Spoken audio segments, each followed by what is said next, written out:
வணக்கம் நண்பர்களே. இன்றைக்கி நம்ம ஒரு முக்கியமான வீடியோ பார்க்க போகிறோம். நான் எப்பயுமே சொல்லிகிட்டே இருக்கிறது என்னென்னா வேல்யூ இன்வெஸ்டிங். இப்போ நீங்கள் எங்கேயாவது போகிறீங்க, ஏதாவது கடைக்கு போகிறீங்க, நீங்கள் டெய்லி பார்த்துட்டே இருக்கிறீங்க. அந்த பொருளோட விலை வந்து 1000 ரூபா இருந்துகிட்டு இருக்குது. திடீர்னு ஒரு நாள் போகிறீங்க, பார்த்தா அந்த விலை 600 இருக்குது. இப்போ நீங்கள் என்ன நினைப்பீங்க?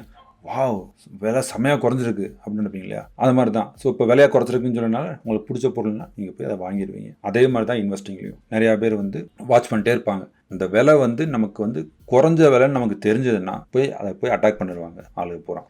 அப்போ என்ன ஆகும்? ஸோ எல்லாருமே வந்து எப்படா கம்பெனி வந்து அண்டர் வேல்யூவாக ஆகும், நம்ம போய் வாங்கலாம்னு சொல்லி காத்துட்ருப்பாங்க. ஸோ நம்ம இதை பற்றி தான் பார்க்க போகிறோம். இந்த டீட்டெயில் அனலைஸ் பண்ண போகிறோம். இந்த வீடியோ கொஞ்சம் டீட்டெயிலாக பாருங்கள். இந்த மேட்ரிக்ஸை நான் ஒரு மேட்ரிக்ஸ் நான் இந்த வீடியோவில் சொல்லுவேன். அதை நீங்கள் ட்ராக் பண்ணுங்கள்.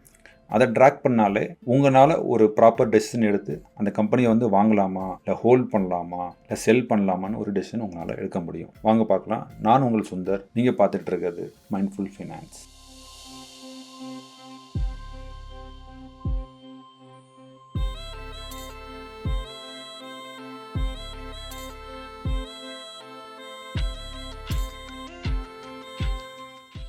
ஸோ ரொம்ப டீட்டெயிலாக பார்க்குறதுக்கு முன்னாடி நம்ம ஃபஸ்ட்டு ஒரு 3 விஷயத்தை பார்ப்போம். என்னென்னா, முதல்ல வந்து நமக்கு வந்து சில 3 விஷயங்கள் வந்து நம்மளை வந்து ஒரு இன்வெஸ்ட்மெண்ட் ஸ்ட்ராட்டஜியிலேருந்து நம்மளை வந்து தடுக்கும், இல்லை நம்மளோட பிஹேவியர் சைக்காலஜியவே மாற்றும்.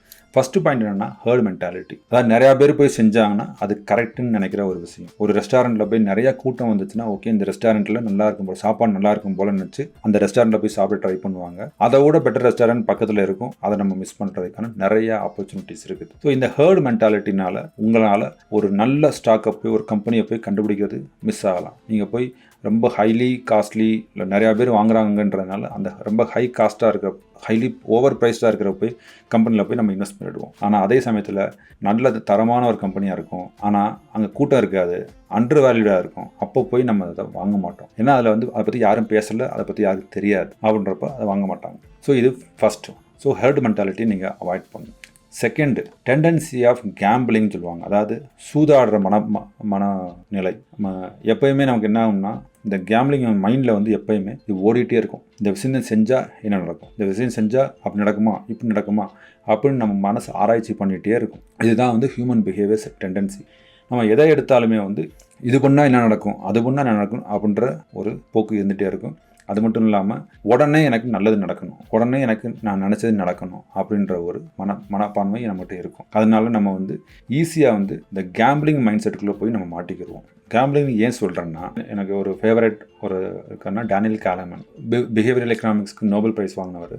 அவர் சொல்கிறது இதுதான். நம்ம எப்போயுமே வந்து நம்ம லாஸை பார்த்து பயப்படுவோம். நம்ம லாபத்தை விட லாஸ் கம்மியாக வந்தாலே அதை பார்த்து நம்ம பயப்படுவோம். ஸோ இந்த நிலைமையினால நம்ம வந்து இம்மீடியட்டாக நம்ம மைண்டு வந்து மாறிடும். எப்படி நம்ம வந்து ரொம்ப டீட்டெயிலாக நம்ம திங்க் பண்ண மாட்டோம். அந்த சமயத்தில் என்ன நடக்குதோ அதை பார்த்து நம்ம பயந்துக்கிட்டோ ஏதோ ஒரு டெசிஷனில் நம்ம அந்த டெசிஷன் எடுத்துருவோம். ஸோ அதை நம்ம பண்ணக்கூடாது. நம்ம கரெக்டாக பிளான் பண்ணி, அதாவது இன்ஃபார்ம்டு டெசிஷன் சொல்லுவாங்க, எல்லா டேட்டா பாயிண்ட்டும் ப்ராப்பராக வச்சுக்கிட்டு நம்ம டெசிஷன் பண்ணுறது. ஸோ அந்த மைண்ட் செட்டை நீங்கள் கற்றுக்கணும். 3வது முக்கியமான பாயிண்ட், எம்ப்ரேசிங் அன்சர்டனிட்டி. அதாவதுங்க, மார்க்கெட் வந்து வொலட்டைலாக இருக்கும், மேலே கீழே போகும். ஃபஸ்ட்டு இதை புரிஞ்சுக்கணும். மார்க்கெட்னா மேலே கீழே போகும் அப்படின்றத புரிஞ்சுக்கணும். அது வந்து நீங்கள் நினச்ச போக்கில் போகாது. நீங்கள் நினச்ச போக்குறதுக்கு ஆப்போசிட்டாக நடக்கலாம், இல்லை நீங்கள் நினச்சதே நடக்காமல் போகலாம். ஸோ பல விஷயங்கள் இருக்குது. இதை வந்து நீங்கள் வந்து புரிஞ்சுக்கணும். இதை புரிஞ்சுக்கிட்டு தான் நீங்கள் வந்து இதில் என்டரே ஆகணும். அந்த பேசிக்கே இல்லாட்டினா நீங்கள் தயவுசெய்து ஸ்டாக் மார்க்கெட்டுக்குள்ளே வராதிங்க. ஏன்னா திடீர்னு ஒரு நாள் நல்லா போய்கிட்டு இருக்கும், ஏதாவது ஒரு பொலிட்டிக்கல் ஈவெண்ட் நடக்கலாம். இப்போ வந்து உக்ரைன் வார் வந்தது பார்த்தீங்களா, மார்க்கெட் எப்படி விழுந்துச்சு பார்த்தீங்களா. கோவிடுக்கு அப்புறம் எப்படி போச்சு, அதை விட கோவிட் வரைக்கும் நல்லா போய்கிட்டு இருந்துச்சு. கோவிட் வந்தோடனே எப்படி போச்சு பார்த்தீங்களா. ஸோ இந்த மாதிரி சில அன்சர்டன் ஈவெண்ட்ஸ் நடக்கும் நம்ம இதில். அதை நம்மளால் ப்ரெடிக்டே பண்ண முடியாது. அதனால் மார்க்கெட் கீழே போகும், நிறைய வாய்ப்புகள் இருக்குது. அப்படி கீழே போச்சுன்னா எப்பயுமே கீழே போயிட்டே இருக்க, அது திரும்ப ரெக்கவர் ஆகும். மார்க்கெட்னா அப்படி தான் இருக்கும். அதை புரிஞ்சுக்குங்க முதல்ல. அதுதான் ரொம்ப ரொம்ப முக்கியமான பாயிண்ட்.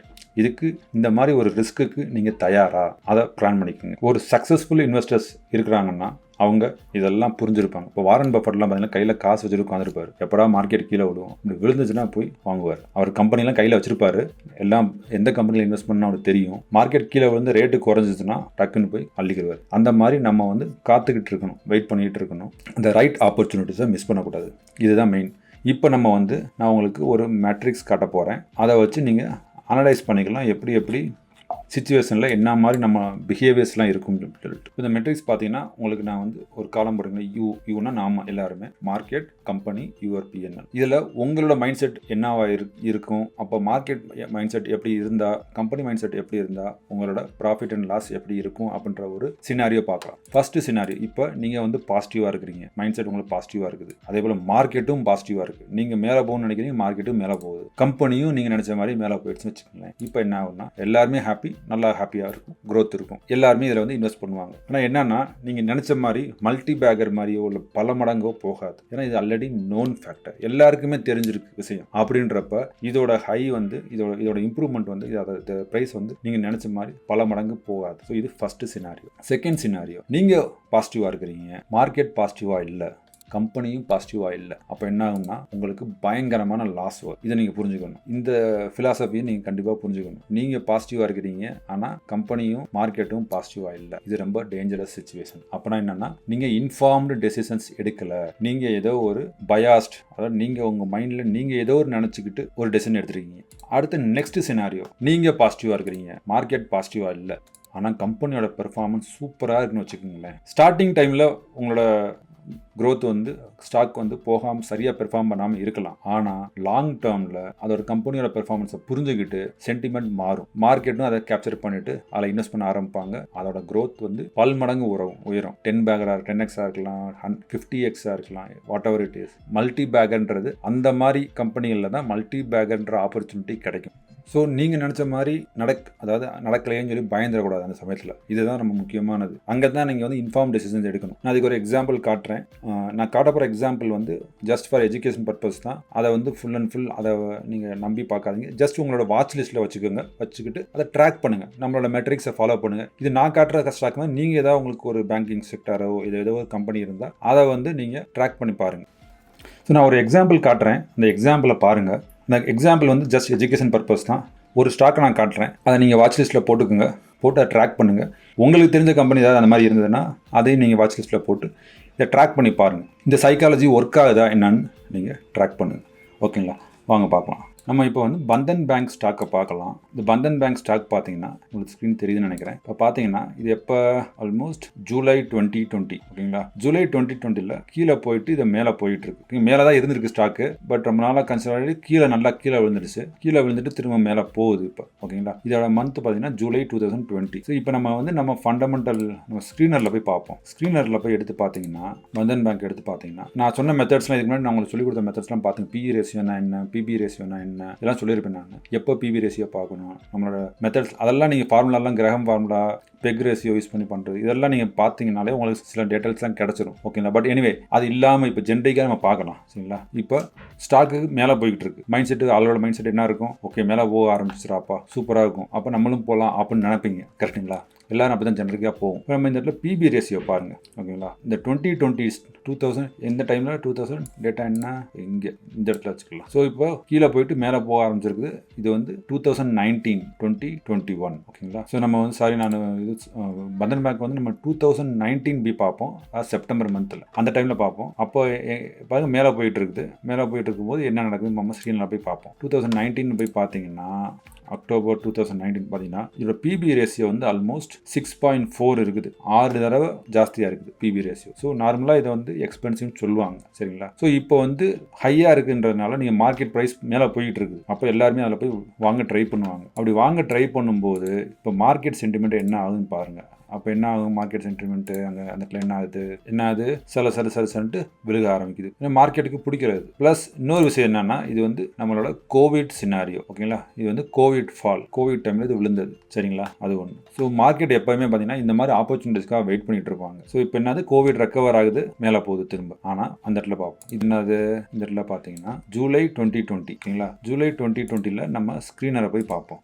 மார்ச், ஏப்ரல், மே, ஜூன், ஜூலை 2020 பாருங்க. ஜூலை 2020 3.6. நார்மலாக பேங்கிங் வந்து 3 and less than 3 வந்து நல்ல பிபின்னு சொல்லுவாங்க. ஓகேங்களா, ஸோ இது ஹைலி ப்ரைஸ்டு தான், ஓவர் வேல்யூடு தான் 3.6. இப்போ நம்ம இதோட ரெவன்யூஸை பார்க்கலாம். பார்த்தீங்களா 2020லேருந்து 21 வரைக்கும் ரெடியூஸ் ஆயிருக்கு ரெவன்யூ. ஆப்வியஸாக கோவிட் டைமில் ரெடியூஸ் ஆயிருக்கும். ப்ராஃபிட் அண்ட் லாஸ் பார்த்தீங்கன்னா 19லேருந்து பார்த்தீங்கன்னா, but profit and loss revenue பார்த்தீங்கன்னா இன்க்ரீஸ் ஆயிருக்கு. 2019லேருந்து எவ்வளோ இன்க்ரீஸ் ஆயிருக்கு பாருங்க, செமையாக இன்க்ரீஸ் ஆயிருக்கு. ஃபுல்லாக இப்போ இன்க்ரீஸ் ஆகிட்டே தான் இருக்குது ரெவன்யூ. ஓகேங்களா? இப்போ பிபி ரேஷியோ ஒரு தடவை நீங்கள் ஒரு பார்த்துக்குங்க பாருங்கள். 2021 4.2 போயிருக்கு, போயிட்டு இப்போ பிபி ரேஷியோ கீழே போயிட்டே இருக்குது. கரண்ட் பார்த்தீங்கன்னா 1.6 இருக்குது பிபி ரேஷியோ. ஒரு பெர்ஃபார்மன்ஸ் எப்படி இருக்குது? இன்க்ரீஸ் தான் ஆகிட்டு இருக்கு, ரெவன்யூலாம் இன்க்ரீஸ் தான் ஆகிருக்கு. ஸோ மார்க்கெட் சென்டிமெண்ட் இப்போ இந்த மாதிரி கரண்ட் சினாரியோவில் என்னோட as a user as a inform decision நான் எடுக்கணும்னா எனக்கு வந்து இந்த கம்பெனி நல்லா தெரியுது, சீப்பாக தெரியுது, பெர்ஃபார்மன்ஸ் நல்லா இருக்குது. ஆனால் மார்க்கெட் சென்டிமெண்ட் இங்கே நமக்கு சாதகமாக இல்லை. என்னாச்சு? அப்படியே கீழே தான் அது போயிட்டுருக்கு.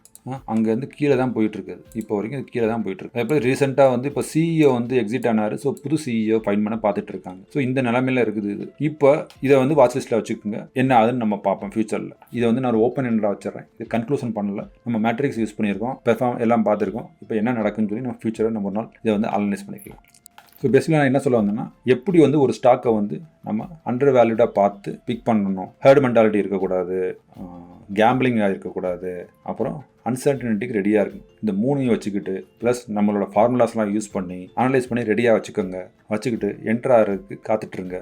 சிப் எஸ்ஐபி மாதிரி பண்ணிட்டு இருந்தீங்கன்னா ரெகுலராக பண்ணுங்கள்.